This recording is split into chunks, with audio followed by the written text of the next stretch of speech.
ডাকবাংলোতে ফুটে উঠল একটি দুটি টগর, কণ্ঠে মুক্তামালা, মরি মরি তোমরা আজ সকালবেলার প্রসন্নতা, এক মুহূর্ত শিশির ভেজা আলো, নর্ম ছলে তোমরা অপ্সরী।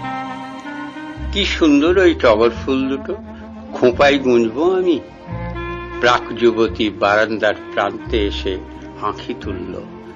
সদ্য ভোর, বিরল হাওয়া, ঠান্ডা রোদ, সাংকেতিক পাখির ডাক, উপত্যকায় নির্জনতা, আমি বেতের ইজি চেয়ারে অলস। ফুলের থেকে চোখ ফিরিয়ে নারীর দিকে। চোখই জানে চোখের মায়া, দৃষ্টি জানে সৃষ্টির পূর্ণতা। একটি চাবি যেমন বহু বন্দি মুক্তি, চাবির মতো এক পলকের চেয়ে দেখা বলল আমায়, নারী যতই রূপসী হোক এই মুহূর্তে মুকুটহীন। চেয়ার ছেড়ে উঠে বারান্দা থেকে নেমে টগর গাছের পাশে দাঁড়িয়ে আমি হাত বাড়িয়েছি। হাত থেমে রইল শূন্যে। পৃথিবী কাঁপে না, তবু কখনো কখনো মানুষের ভূমিকম্প হয়।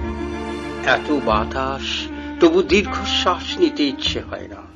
ভুবনময় এই মোহিনী আলোর মধ্যে দুলে ওঠে বিষণ্ণতা। হাত থেমে রইল শূন্যে।